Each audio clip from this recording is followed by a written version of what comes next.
Okay, so today is the session number 11 on the first semester on Frobenius subalgebra lattice in tensor category. So last week we started a new section dedicated to the new notion of rigidity invariance. So we provided a long motivation introduction part yesterday, last week, to explain why we need that. So this notion of rigidity invariance can be defined on vector space with a non-degenerate bilinear form. And then we define that for Frobenius algebra on VEC, and then to Frobenius algebra on a semi-simple tensor category. So the notion was explained last week. So you take, so remember first the motivation. What was the motivation for that? The main motivation was that the intersection of two Frobenius subalgebra in general is not a Frobenius subalgebra. So the intersection do not keep Frobenius algebra notion. But if we consider some specific Frobenius subalgebra, which are what we will call Frobenius rigid invariant with respect to some basis, then the intersection will be also a Frobenius algebra, which is rigid invariant with respect to the same basis. So thanks to this extra assumption, we really get that the intersection keeps the property we need. So in general, we define a notion of non-degenerate. We define a notion for vector space with a non-degenerate bilinear form. So remember, you have a vector space with a bilinear form, and it is non-degenerate if the orthogonal with respect to the bilinear form is trivial. So the orthogonal. So what does it mean? It means that that to be zero means that if you have that for all v, then you should be zero. So it's a kind of non-degeneracy. Okay. Yeah, so how to define the notion of rigid invariance? So you need to fix a basis, and then you fix a inner product structure on the vector space with respect to the basis. Which is Hermitian form like that, and then you define this conjugate linear automorphism represented by a matrix with this entry, and so a subspace is non-degenerate if the restriction of the bilinear form is non-degenerate. So this is more or less the analog of Frobenius subalgebra. But what is rigid invariant Frobenius subalgebra? This corresponds to rigid invariant subspace. So we want, with respect to this basis, we want, so the matrix defined as before with respect to the basis, we want the subspace to be stable by this matrix, which means that it is invariant because the matrix, this is invertible. Okay, so this is this notion. This is strictly stronger than that. And okay, so last week we proved change of basis result. So you take two bases to complex vector space with a bilinear form. You take the two Hermitian form with respect to the two bases, for which the bases are orthonormal. Then you consider the two matrix Mn defined as before with this entry, and then we P is the change of basis between the two bases, and then the matrix N and M are related by this N equal P conjugate P M. Okay. So this is when we did that last week. Okay.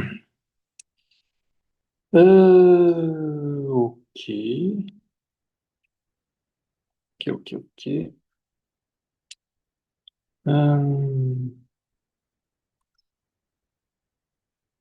So the subspace is non-degenerate if and only if we have that. Okay. We cited this Conrad note for that. Okay.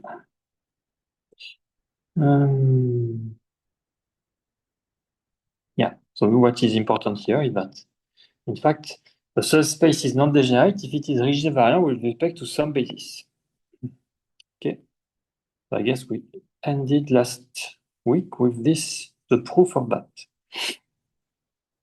This is important here, because the analog of that will be that any Frobenius subalgebra will be a rigid invariant Frobenius subalgebra with respect to some basis.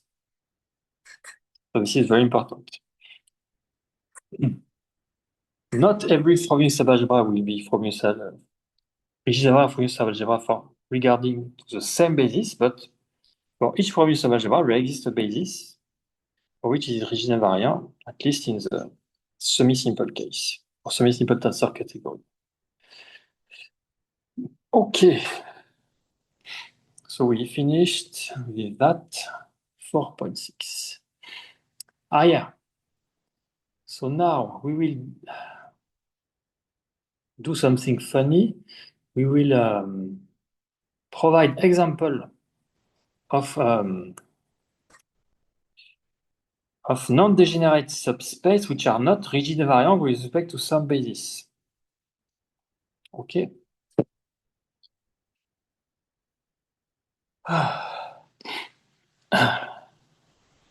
So it is important to emphasize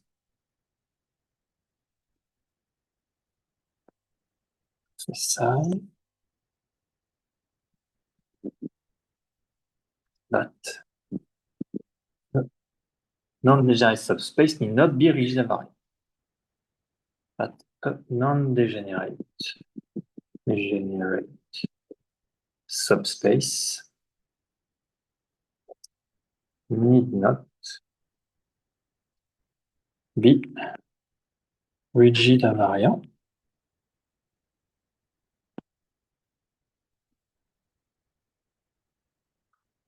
That is rigid invariant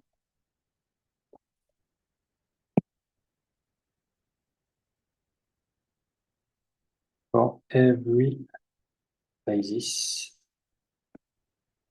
EI. So here is an example. So for instance, consider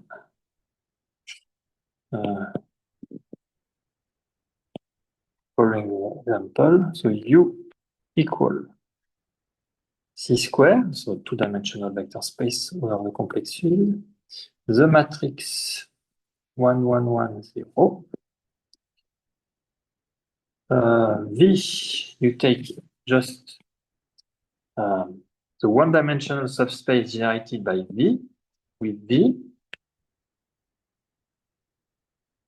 equal 1, 1. Okay. So the matrix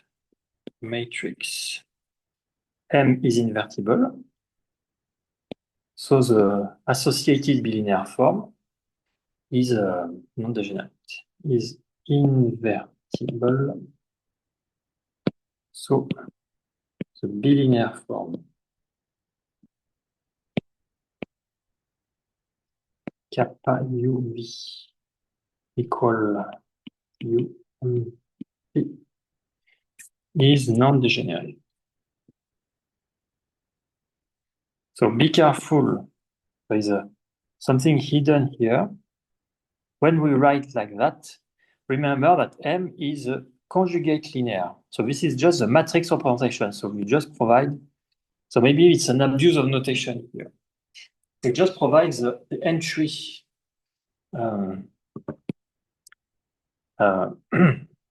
But if you multiply, for example, if you have M lambda V, it is lambda bar MV, which is not visible in the matrix representation because you need to introduce this conjugate linear aspect, which compensates the fact that this is an Hermitian form on the second entry. So be careful.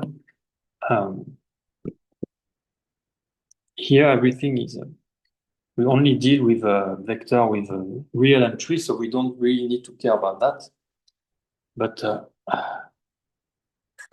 you have to be careful. Okay. So this is non-degenerate. And we will see that V is also a non-degenerate subspace.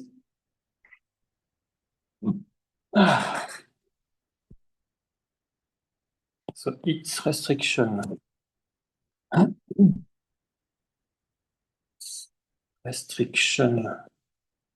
to V is also non-degenerate.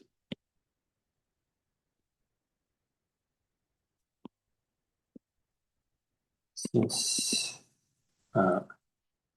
kappa V, comma V is V MV, which is, oh, no, so, which is, so V is 1, 1, and MV is 2, 1. So the product is 3, which is non-zero. So it's non-degenerate. However, MV, which is 2, 1, is not included in V. So V is not rigid invariant with respect to the standard basis. So V is not rigid invariant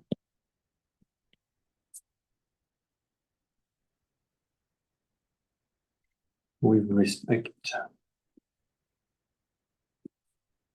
to the standard basis like 0, 1, 0, 0.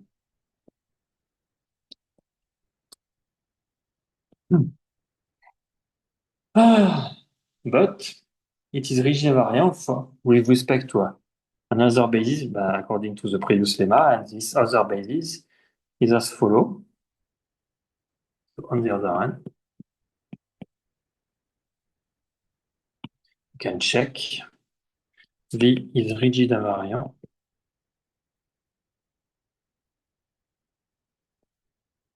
with respect to the basis like 1, 1, 1 minus. Okay. So if you want, you can check.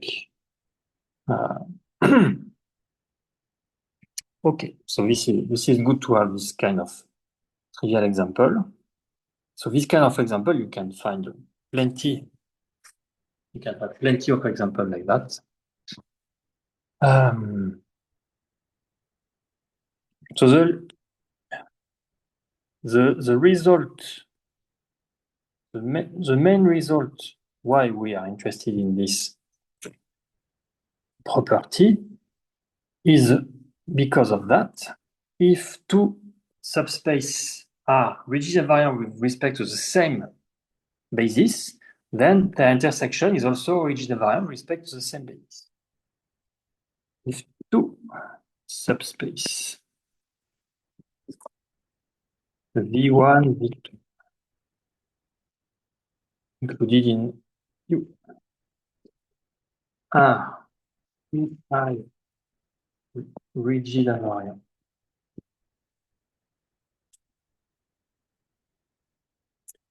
Then their intersection,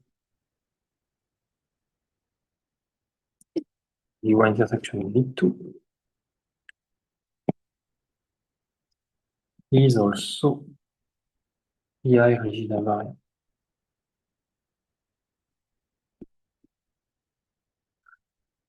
And the proof is very easy, but this is really the main reason why we use this.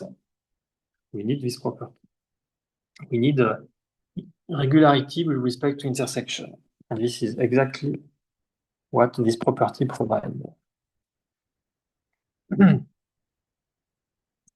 In fact, it's more or less the optimal property to get that, because in general, it's if you don't assume that, it's very far to invariant to non-degenerate subspace. There is almost no chance.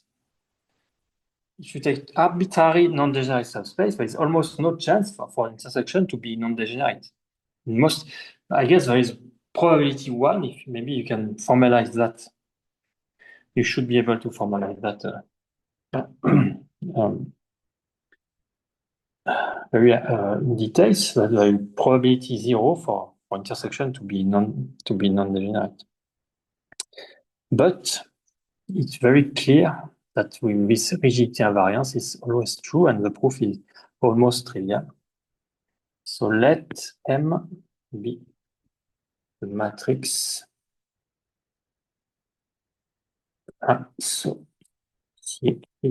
So remember again, with an abuse of notation, we identify the matrix with the conjugate linear automorphism. So when I say matrix here, I should say matrix representation of the conjugate linear automorphism. That is the matrix associative with the bilinear form.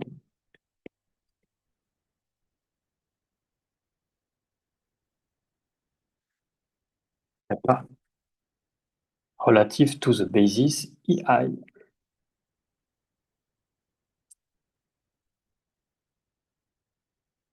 When I wrote EI is just the name for a random basis. It may not be a standard basis as previously defined. So by assumption,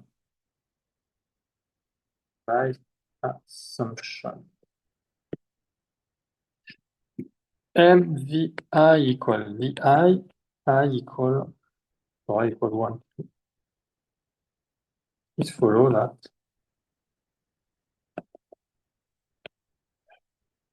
M of VI intersection V2 is included in MV1 intersection MV2, which is equal to V1 intersection V2. And the equality holds because M is an automorphism. So you see the proof is immediate. Since M is an automorphism, the equality holds.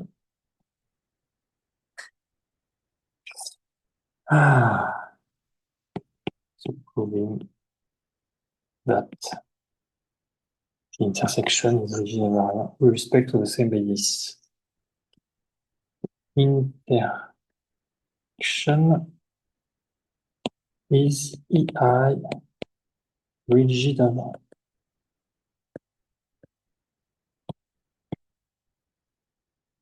Okay.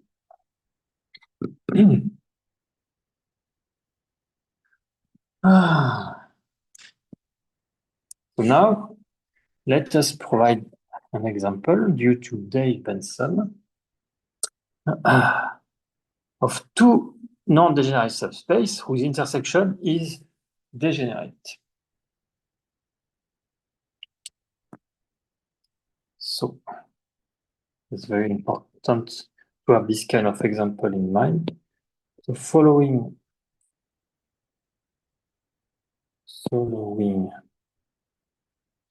example,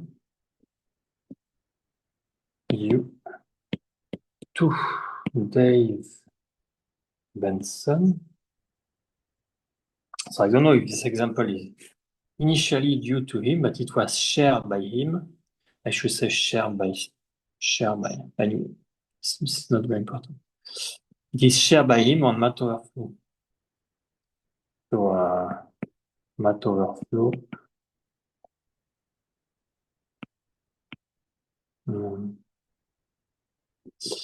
2000. I don't have the time. Anyway, on Math Overflow.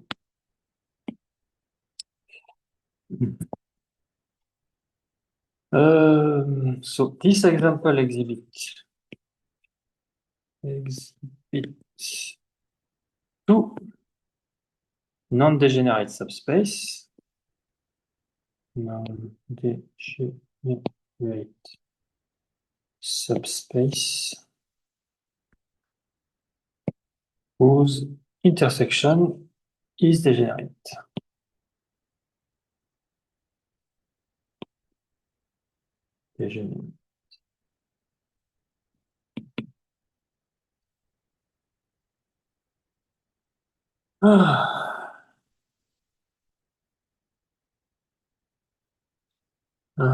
Yeah.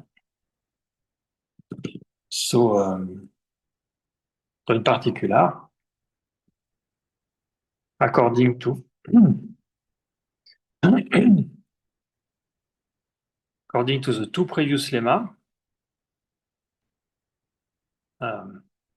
these two subspace cannot be rigid invariant with respect to the same basis, because if they were, the intersection will be also, and so will be also non-degenerate.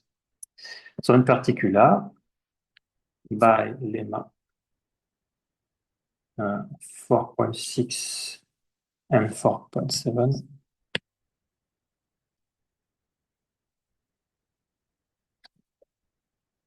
these two subspaces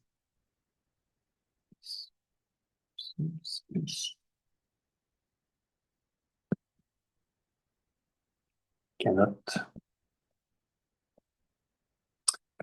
both be rigid invariant with respect to the same basis.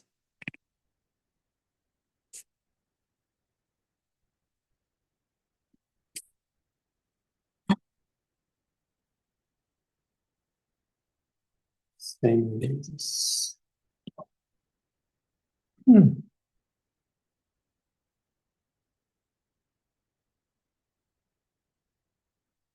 And in addition, in fact, this subspace turns out to be Frobenius subalgebra, but the intersection is not a Frobenius algebra.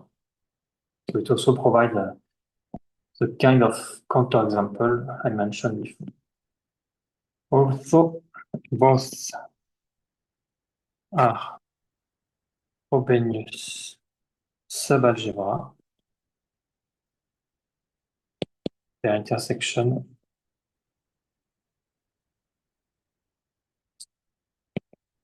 is not Frobenius, since it is degenerate. Degenerate.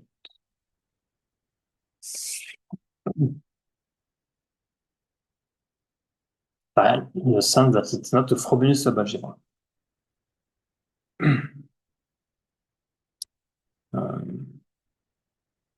Should say it's not Frobenius subalgebra.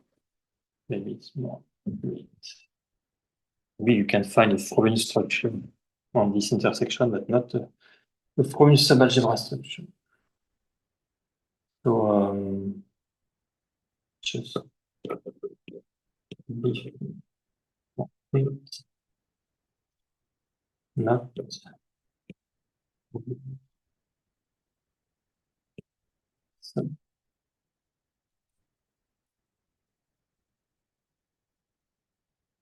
not Frobenius subalgebra.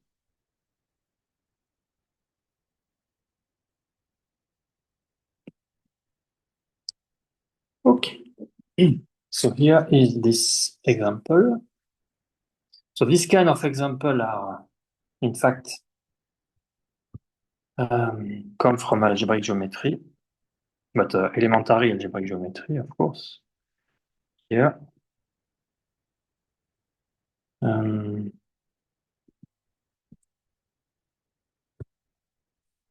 Okay, so you consider commutative C algebra. Consider the commutative C algebra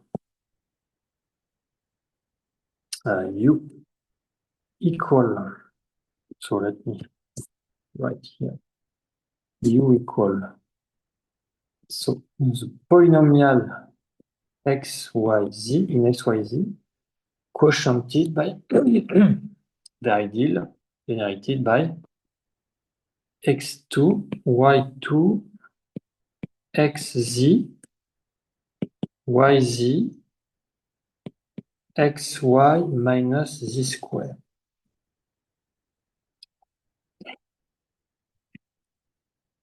So this is, so we will not go into too much details. We will state something without proof, but it's elementary. So this is a 5-dimensional C algebra. 5-dimensional C algebra with basis B equal 1 x, y, z, u, where u equal xy, which is also equal to z square. Okay. So this is a Frobenius algebra with respect to the following associative non-degenerate bilinear form. It is a Frobenius algebra with respect to the non-degenerate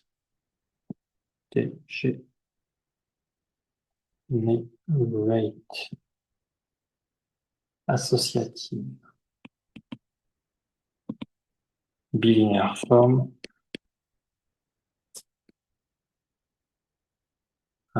kappa AB equal tau u AB, where tau u denotes the coefficient of u. Where tau u denotes coefficient of u. So no problem. So every element in this algebra is a linear sum of this element. And the coefficient of u, this is precisely what this provides. And so you define this bilinear form, you multiply A and B, and you take the coefficient of u in AB, in the decomposition of AB, with respect to this basis. Okay.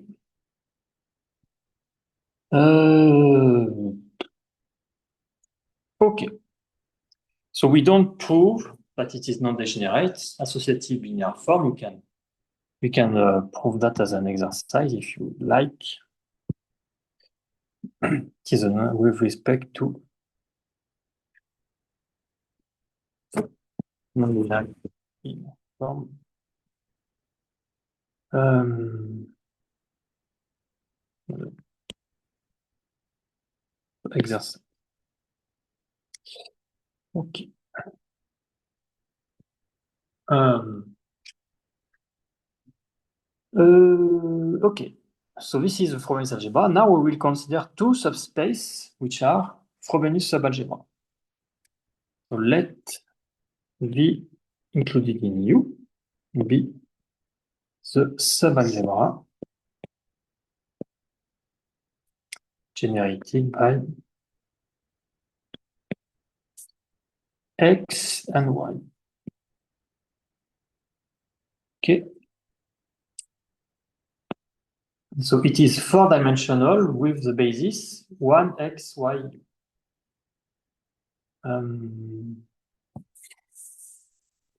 So let me see. Maybe we should say the unital subalgebra.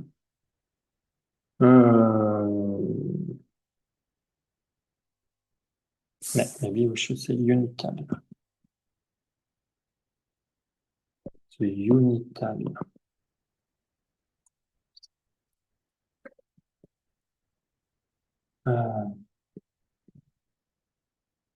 Unital.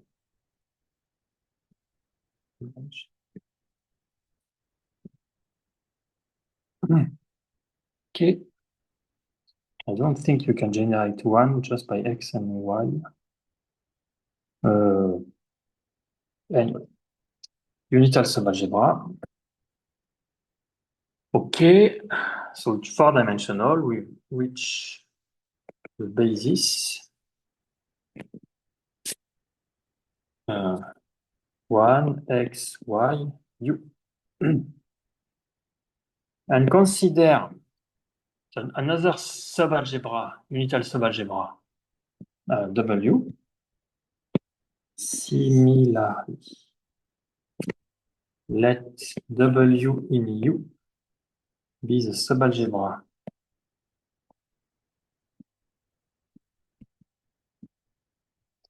generated by X and Y plus Z. So the small variation here is the plus Z, which has basis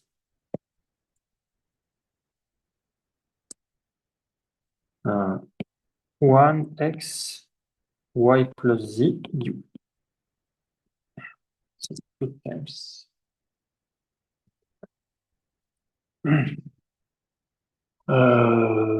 Okay. So the intersection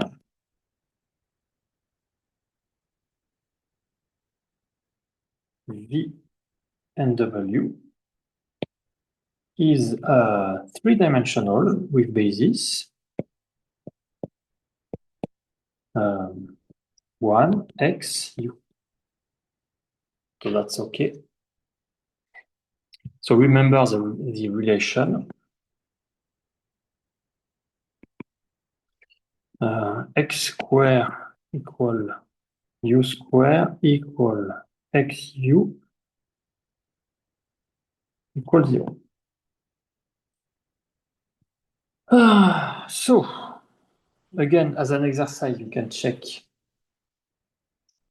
that V and W are non-degenerate. V and W are non-degenerate. Exercise.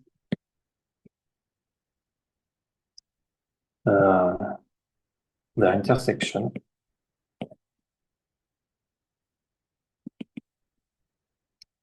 V intersection W is degenerate. In fact,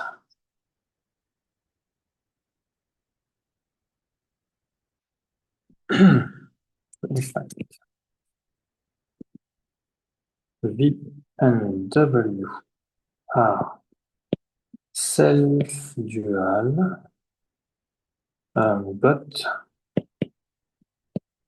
only. So what is the point of saying self-dual here? Self-dual, self-dual, self-dual. Ah.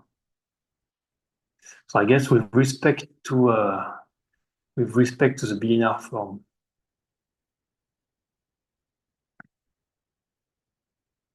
But the intersection is not self-dual, in fact. The intersection, when we consider the kind of duality, the duality involved, the duality induced by this bilinear form, V and W are self-dual, which is exactly the mean, which is exactly saying that it is non-degenerate. I should say are ambiently self-dual. If I want to use a word which I will define later, ambiently self-dual. See later. We'll define this. So the duality of the big Frobenius algebra induce the duality of the subalgebra, and so it is self-dual with respect to this induced duality. So ambiently self-dual is exactly the same thing as saying that they are non-degenerate. I invent like that. But the intersection is not ambiently self-dual.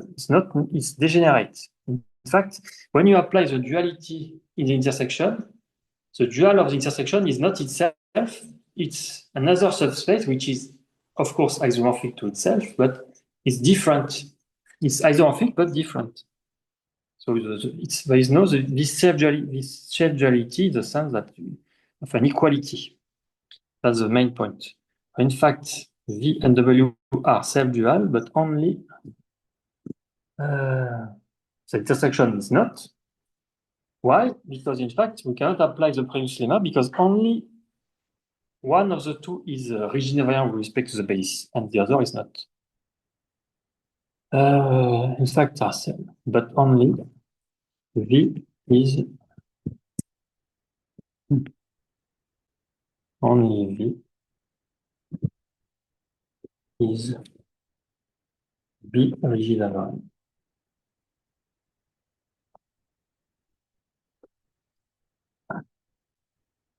So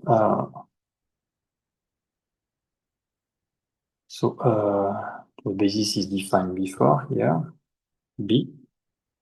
Then wrote B with basis. Yeah, B is written. Okay. So what is the matrix M? So the corresponding automorphism. So again, conjugate linear automorphism, you have to be careful.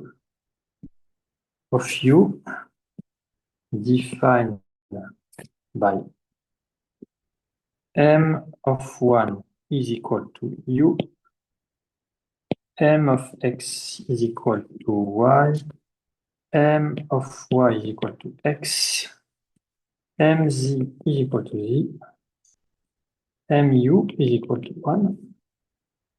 So this satisfies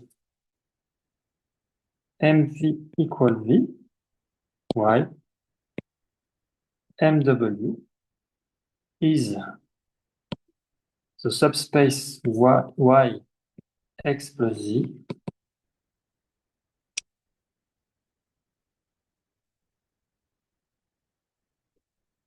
instead of the subspace generated by, where is it?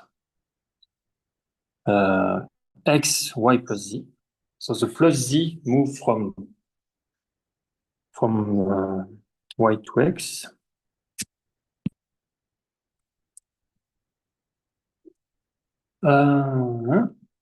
Which is different from X, Y plus Z, which is equal to W. Okay. So in fact, this if you want, this is the dual of W with respect to the duality in the big Frobenius algebra. So they are different. So the duality is like that. Whereas here, the duality for V is like that. That's why. Okay. So this is a good, very, very important example to have in mind.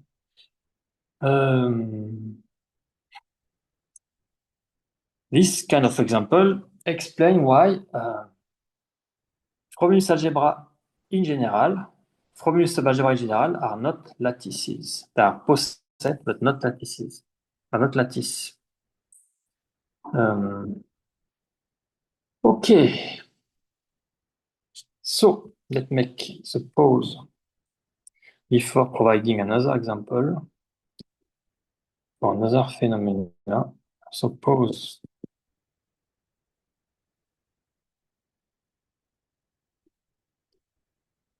Okay.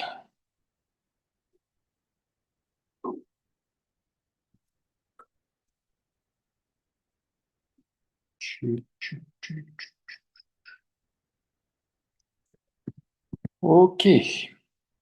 So that was the example of two Frobenius subalgebra with intersection not a Frobenius subalgebra. Okay. So let's provide another example.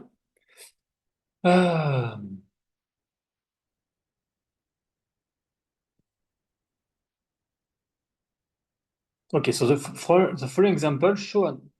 So what is the point of the intersection? The intersection is required to prove the Watt-Latanis finiteness theorem, the generalization of Watt-Latanis finiteness theorem. So the following example show that even if so of course we will prove Watt-Latanis finiteness theorem in the rigidity invariance setting. And the following example show even if the number of Frobenius rigid invariant Frobenius algebra with respect to some basis is finite. For every basis is finite, then the total can still be infinite. So when you fix a basis, then the Frobenius subalgebra poset collapse into a lattice which is finite.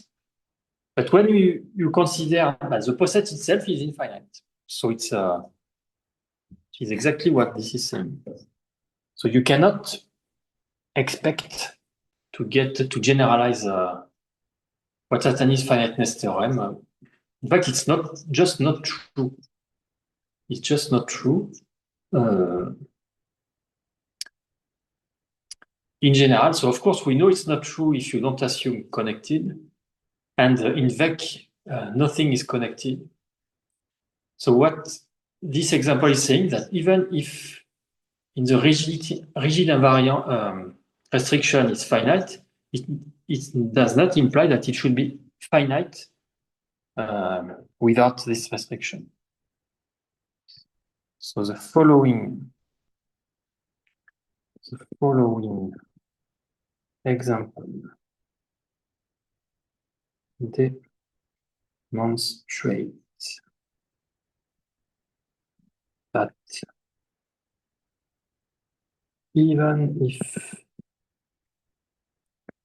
for every basis B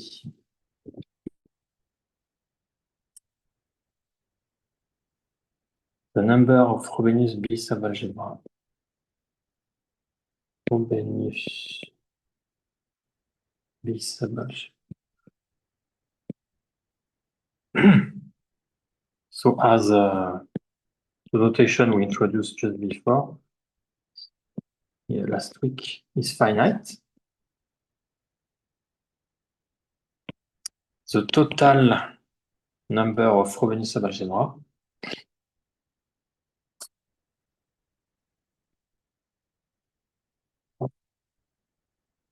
Frobenius subalgebra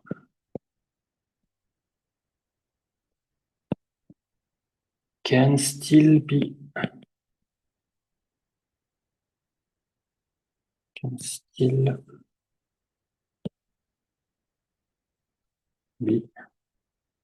infinite. Okay. So this example, the following.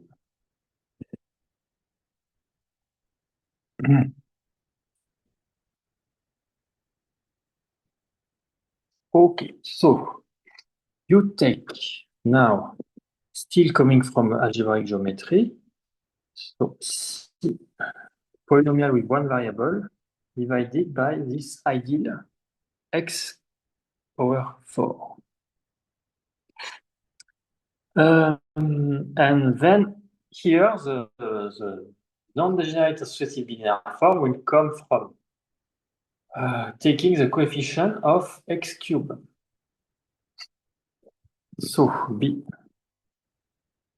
and O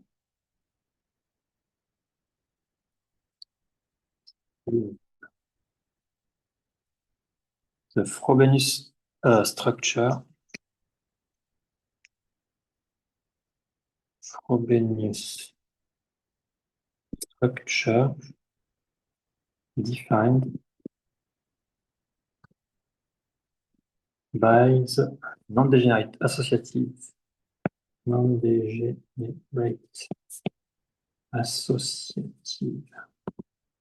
binaire form kappa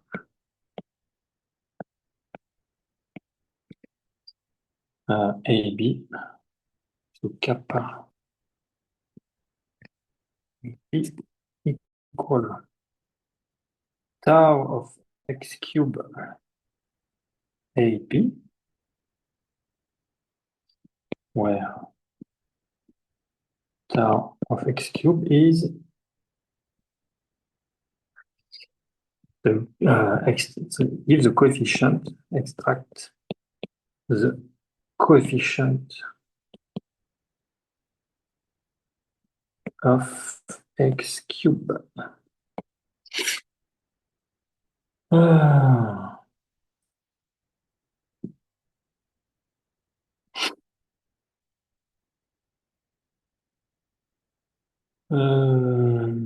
Okay, so now we consider a proper non-trivial Frobenius subalgebra. So an infinite family parameterized by complex numbers. So the proper non-trivial Frobenius subalgebra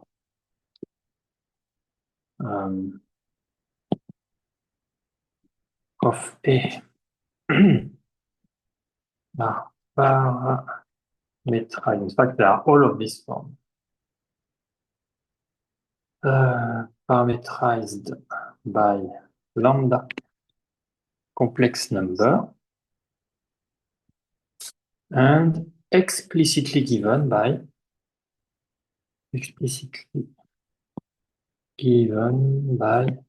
beta index lambda, b equal index lambda, generated by 1 lambda x square plus x cube. So still it's an exercise if you want the details.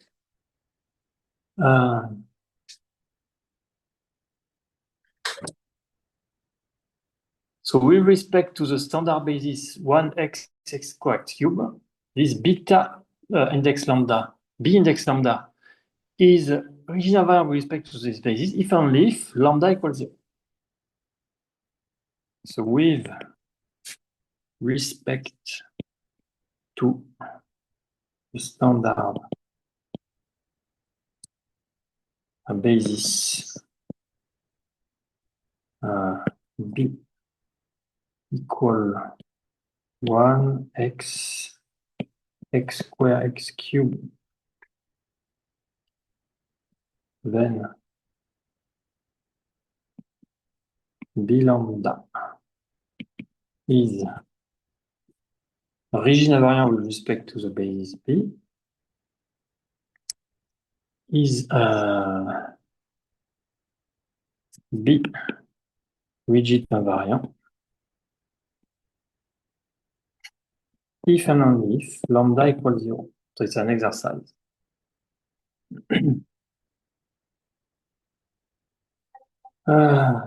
So exercise. Hmm.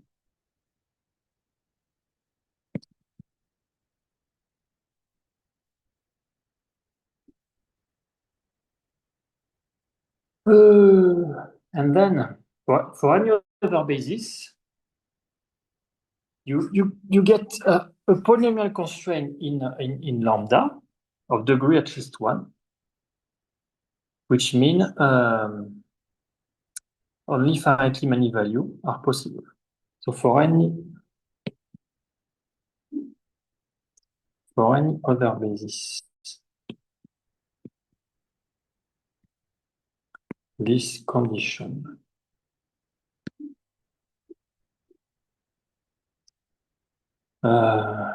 impose a polynomial. So everything should be an exercise, in fact. I should say exercise everywhere.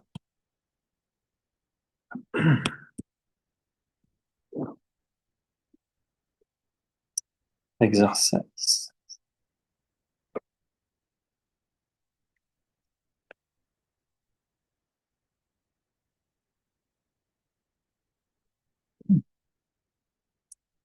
So if you change the basis, you get a polynomial in lambda of degree at least 1. So which means you have finitely many possibilities. So for any other basis, this condition imposes a polynomial constraint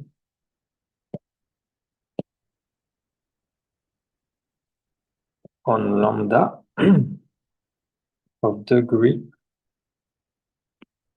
at least 1.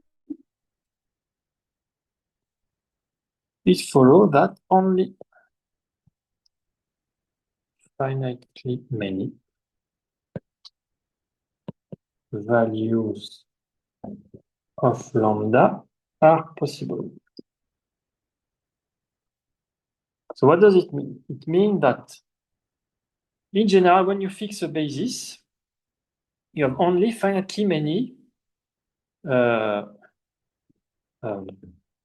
possible B lambda, which are original variable with respect to this basis. So for each basis, you have finitely many, but there are infinitely many. There are infinitely many such number of Frobenius algebra. You have to prove also that, in fact, this continuous collection of Frobenius subalgebra do not collapse into a finite set of Frobenius subalgebra. You should prove that there exists infinitely many lambda, different lambda, such that the collection is two non-isomorphic. Okay. So it's also in the exercise.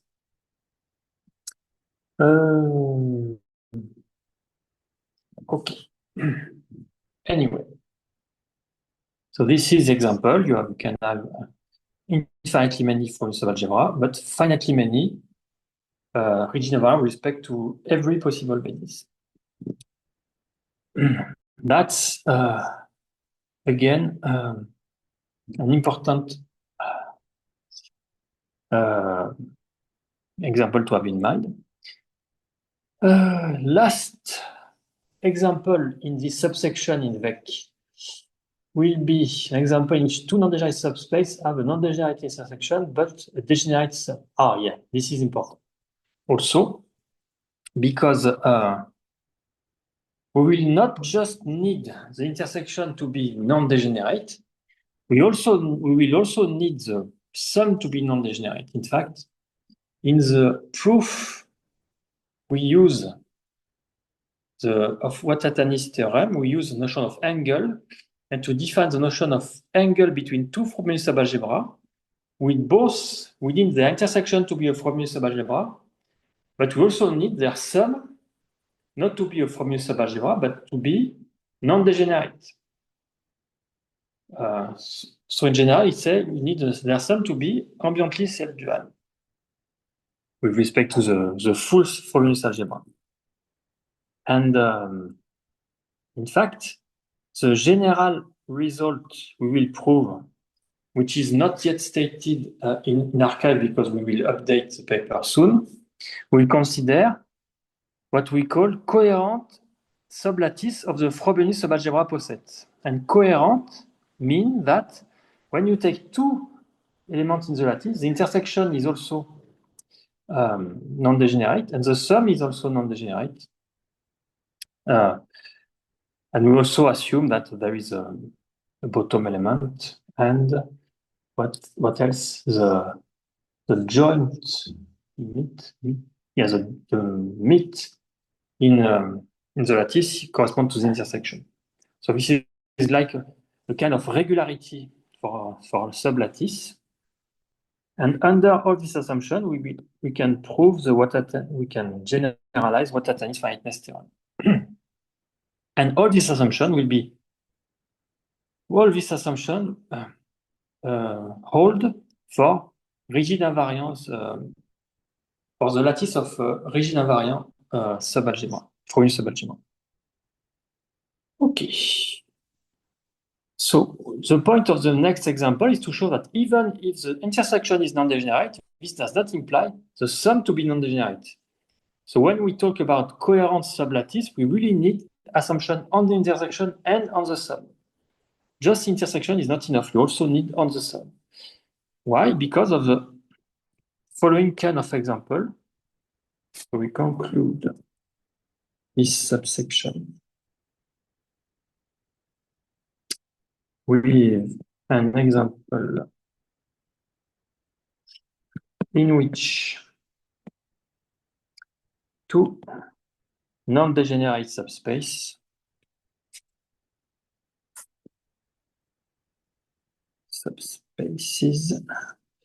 have a non-degenerate intersection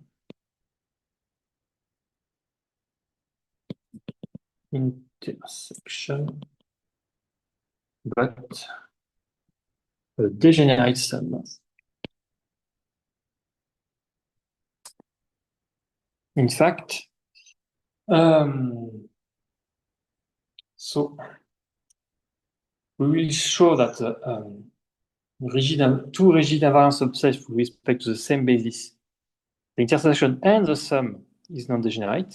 So in this case, we have two non-degenerate subspaces with non-degenerate intersection, but in fact that they are not rigid invariant with respect to the same basis. Okay. So the example is as follows. So let me just write something.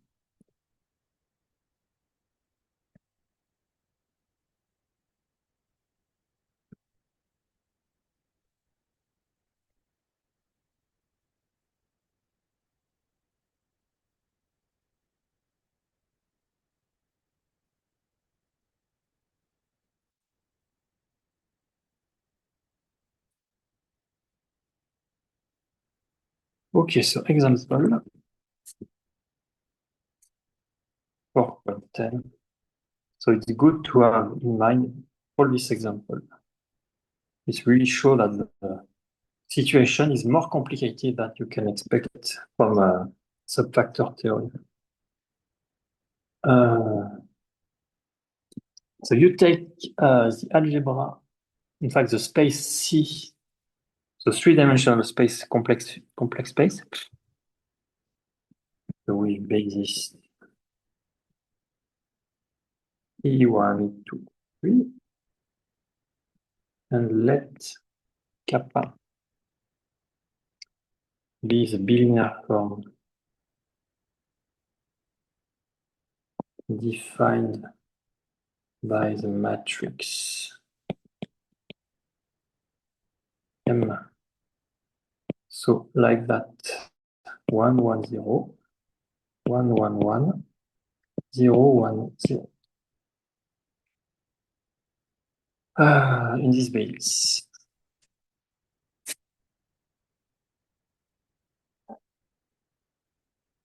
So the determinant of this matrix is non-zero, so this linear form is non-degenerate. Non-degenerate since determinant M is -1, which is non-zero. Now consider the subspaces generated by 1 and generated by E1 and generated by E2. Define subspaces A equal E1 and B equal E2. Then A and B are non-degenerate.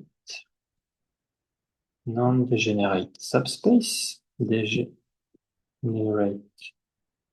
since kappa E1 E1 is just the same as kappa E2 E2, which is the entry equal to 1, which is non-zero.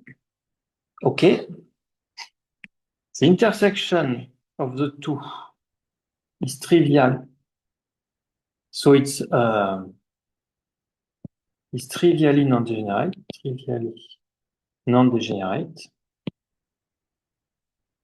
Okay, you can say, or you provided an example which is trivial. The intersection is trivial, so trivially non-degenerate. But in fact, as long as you have this kind of example, you can just make a direct sum. You can make a direct sum. You can complete, if you like, with you can add a block with some direct sum, and then you will get an intersection which is non-trivial. So it's okay. You don't care as soon as you have a trivial intersection. It's trivially non-degenerate. Trivially non-degenerate. But the sum is degenerate. Why? Because the sum corresponds to this block. So this block has zero determinant, whereas the full matrix has non-zero determinant. So this is true that if you have an invertible matrix, you can still find blocks which are with zero determinant.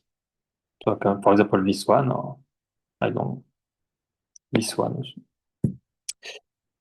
So the A plus B is degenerate. Is degenerate since the restriction of kappa to A plus B is, so it's not,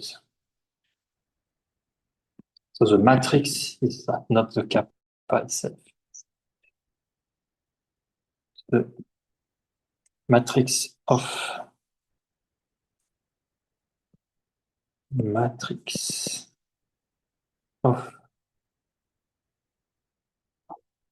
the restriction of kappa to A plus B is 1, 1, 1, 1, which has determinant 0.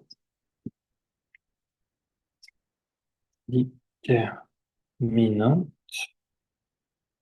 0. Example.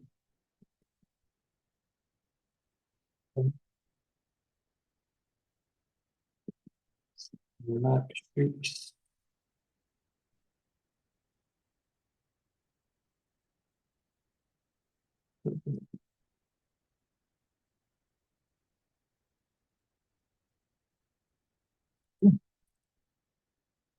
ok. Okay. So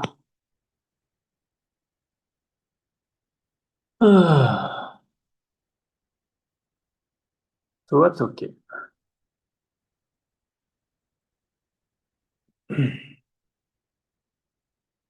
Yeah. So you can just repeat the sentence we wrote just before the example. It follows that A and B are non-degenerate with, yeah, so maybe I should remove that, with non-degenerate intersection, but A plus B degenerate.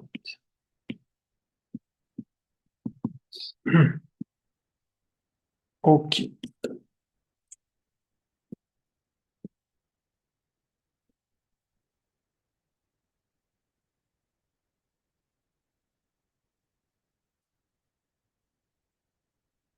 Okay. So,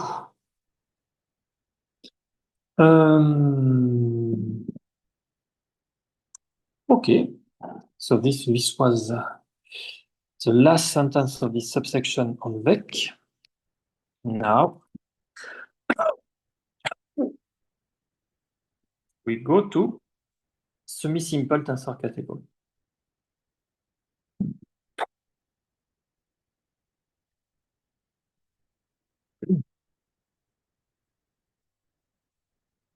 Okay. So as I said, this notion of non-degeneracy with respect to a basis can be very easily extended to from VEC to semi-simple tensor category.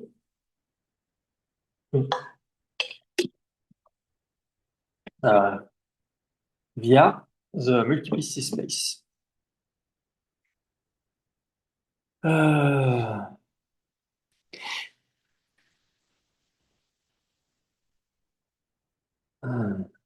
Okay. So term. And here I write a sentence explaining why rigidity invariance.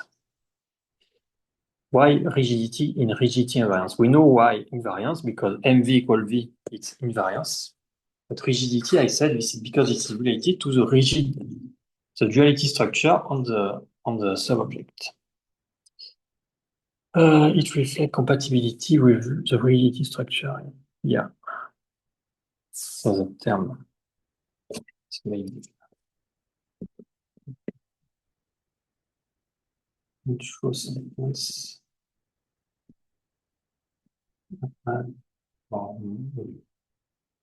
Replace.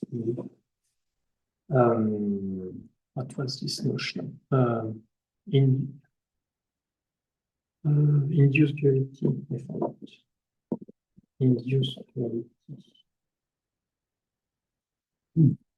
Anyway, so the term rigidity invariance, rigidity invariance is well justified in the context of tensor category.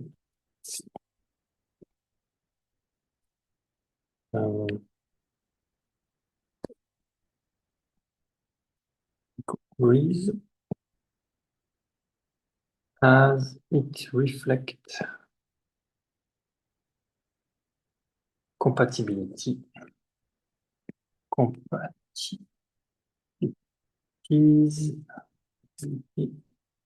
with the rigidity structure induced on the subobject. Compatibility with the rigidity or the duality structure inherited by a subobject.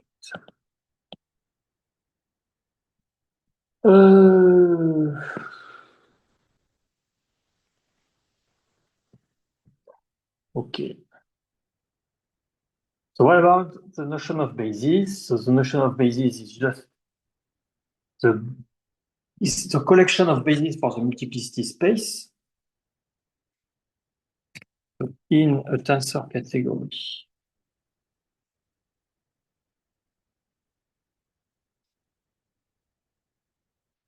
Uh,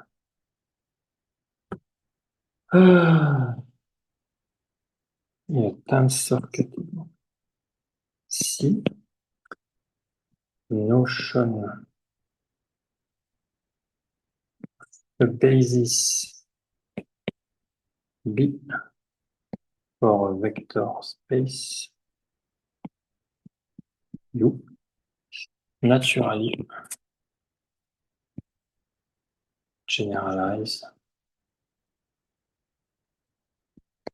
to a family of bases B equal B index X, X go to the simple object of the category, where each B index X is the basis of the multiplicity space, is the basis of the multiplicity space home C X C. So this is defined without any semi-simple assumption. In general, you can. This makes sense to consider this multiplicity space. In fact, this dimension is just the number of time that this simple object appear in the Jordan order sequence for C. What is important regarding the semi-simple case is that in the semi-simple case, X, C, is a direct sum of simple object with this multiplicity space. So this multiplicity space play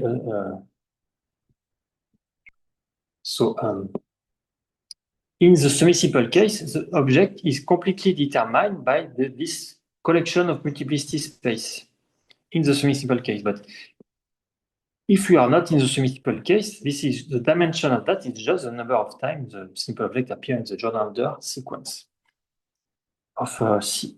So it do not characterize completely the object up to isomorphism. The non-semi-simple case is much more complicated. But we can still define this family of bases if you like. But it will really be useful in the semi-simple case. That's like, yeah, specified. Okay. Yeah, I choose to specify that. So you can call that multiplicity space if C is itself semi-simple. Otherwise, it's just the home space. So for a fixed semi-simple object C and each simple object. Anyway, so the notion of rigidity invariance will be defined for semi-simple object. Okay.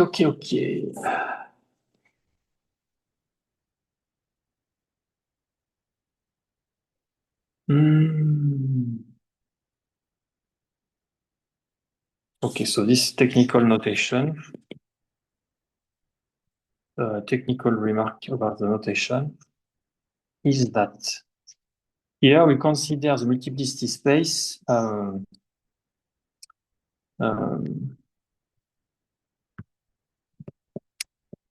the home space between X and C.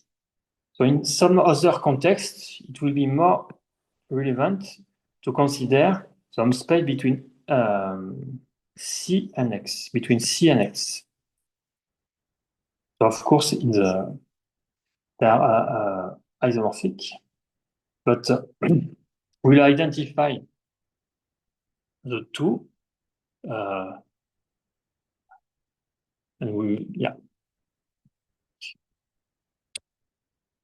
So we refer. We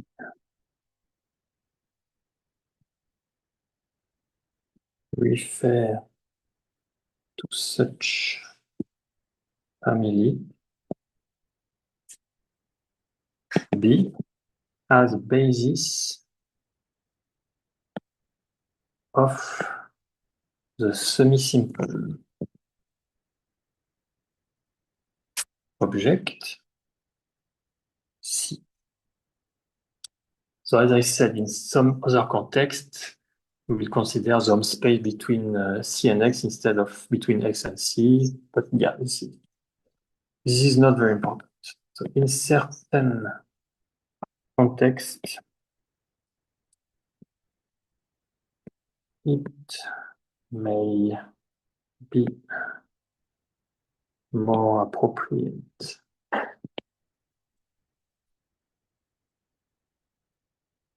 to consider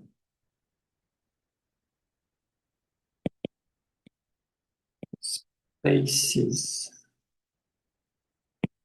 from C between C and X rather than from C between X and C. So in such, anyway, this is not very important. In such cases, we continue to write B when no confusion arises. Otherwise, we will call it B prime.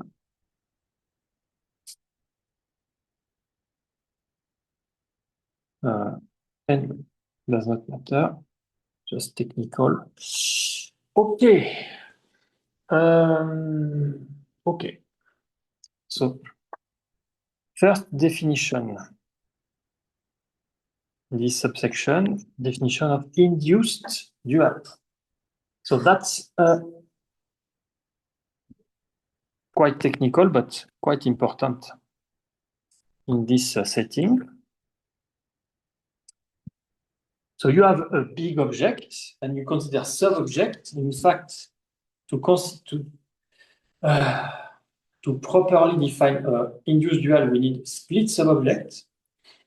So, and then we can, so the dual of an object is defined by an evaluation and a co-evaluation map.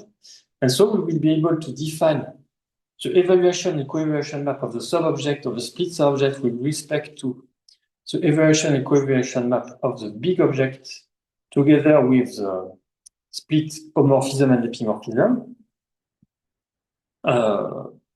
And this will automatically satisfy the zigzag relation, so it's a true dual. Okay, so this is, so let C be an object in an abelian.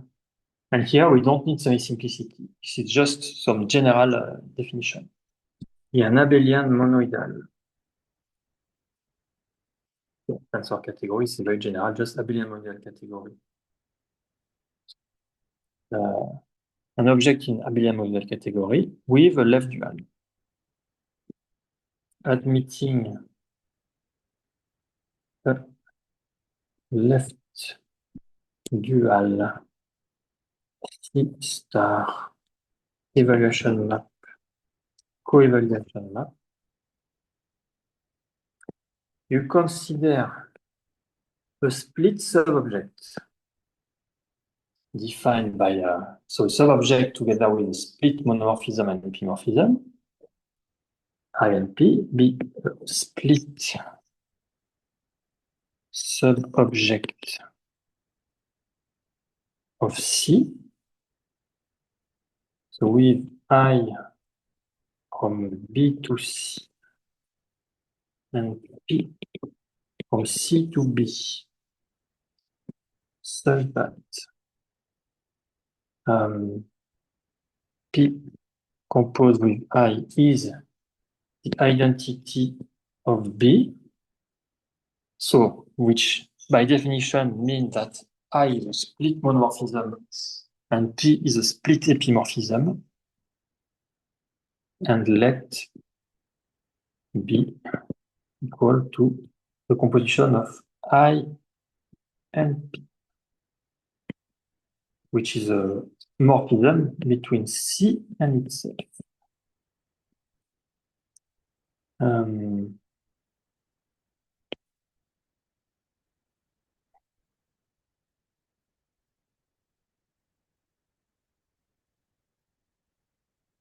Mono and P split epi. Okay. So this is an idempotent. And this is very important. So you consider the composition of I and P, which is the morphism between C and C. So in fact, this idempotent, so B, the associated idempotent. So again, this definition is new. This is not yet updated on archive. The version on archive was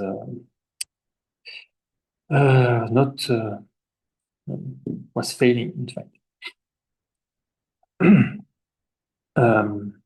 Yeah, so it's an idempotent because you can easily see it's an idempotent because of that. Because of that, when you compose that with itself, you get an identity in the middle, so it's idempotent. But what is important, so it's a morphism between C and C, so, but it encodes the subobject. It encodes the subobject, but as a morphism, it's just between C and C. So you can consider the dual of that without considering the dual of B, but you can induce a dual of B by the dual of big B by the dual of small b, the morphism small b, with this data. So associated idempotent. So since C is abelian,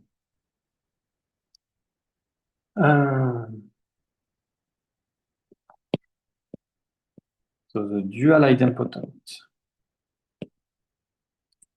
B star in between C star and itself split as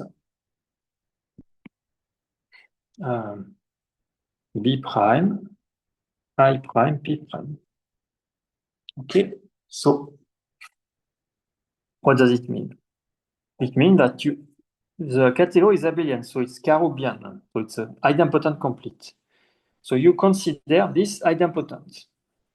You consider its dual. It's also idempotent.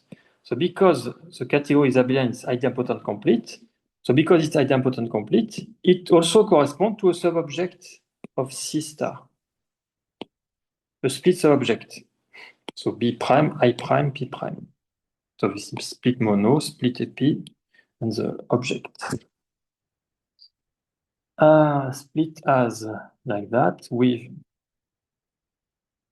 I prime equal, so between B prime and C star, P prime between C star and B prime, such that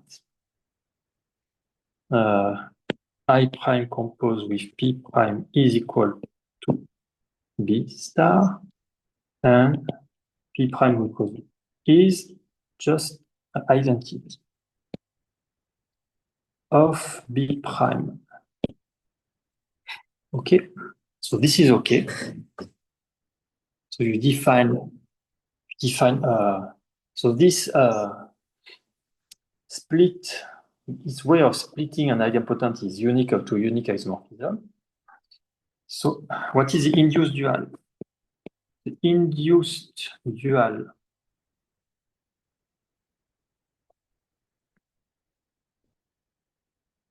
And I will finish with this definition today. The induced dual, as an object, it will be B prime.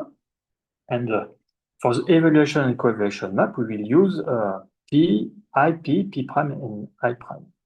So the induced dual of B is the triple, so B dual, evaluation and co-evaluation, defined as, so B prime,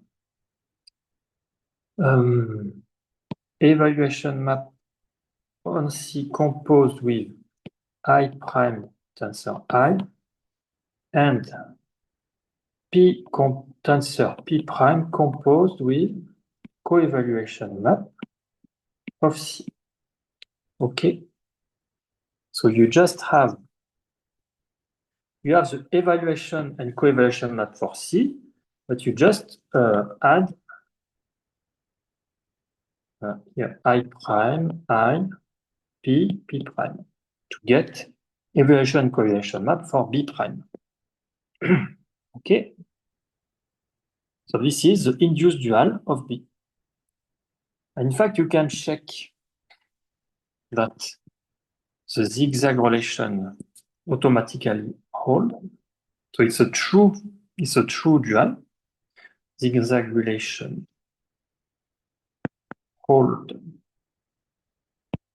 automatically for this morphism.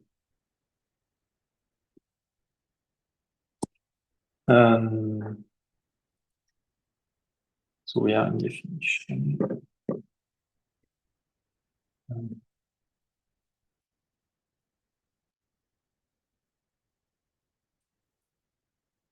And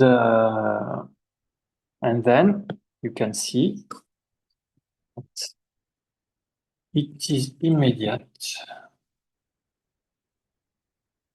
to check that. In fact, the dual of the split monomorphism I is just the split epi P prime, and the dual of the split epi P is just the split mono I prime. Okay, so that's very useful. So exercise, you can check that. And yeah, I will stop here. So tomorrow we will define the notion of ambiently self-dual, which means that we will say, so first we will say that this notion of induced, so wait, the following notion, generalize the concept. Yeah, the following notion of ambiently self-dual generalize the concept of non-degenerate subspace.